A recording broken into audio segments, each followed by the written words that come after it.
Super ফোরের শেষ ম্যাচে জমজমাট একটি লড়াই দেখলো ক্রিকেট বিশ্ব। আগে ব্যাট করতে নামা ইন্ডিয়া 20 ওভার শেষে 5 উইকেট হারিয়ে 202 রান সংগ্রহ করে, যা এবার এশিয়া কাপের সবচেয়ে বড় দলীয় স্কোর।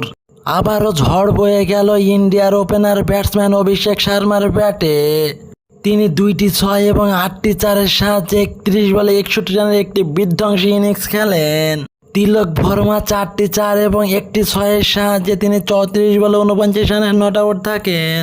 এছাড়াও সঞ্জু স্যামসন 23 বলে 39 রান করে প্যাভিলিয়নে ফিরলেও অক্ষর প্যাটেলের 21 রানের উপর ভর করে পাহাড় সমান স্কোর দাঁড় করান ইন্ডিয়া। শ্রীলঙ্কার পক্ষে সামিরা হাসারাঙ্গা, সানাকা, হাসালাঙ্কা এবং থিকসানা 1টি করে উইকেট সংগ্রহ করেন। শ্রীলঙ্কার জবাবে ব্যাট করতে নেমে তারাও 202 রান সংগ্রহ করেন 5 উইকেট হারিয়ে, যা এবার এশিয়া কাপের প্রথম ড্র।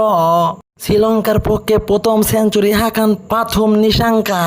তিনি 58 বলে 107 রান সংগ্রহ করেন 6টি বিশাল 6 এবং 7টি 4-এর সাহায্যে। কুশাল পেরেরা এবং পাথুম নিশাঙ্কার দ্বিতীয় উইকেটে জুটি করেন 127 রানের। কুশাল পেরেরা 32 বলে 58 রানে ফিরলেও সানাকা কিন্তু শেষের দিকে 11 বলে 22 রানের উপর ভর করে ড্র করতে সক্ষম হয় শ্রীলঙ্কা। শেষ পর্যন্ত ম্যাচটি সুপার ওভারে গড়ায়। সুপার ওভারে ব্যাটিংয়ে নেমে শ্রীলঙ্কা মাত্র 2 রানে অল আউট হয়ে যায়। জবাবে শ্রীলঙ্কার প্রথম বলেই সূর্যকুমার যাদব 3 রান নিয়ে ইন্ডিয়াকে ম্যাচ জিতিয়ে মাঠ ছাড়েন এবং শেষ পর্যন্ত শেষ হলো সুপার ফোরের সব ম্যাচ।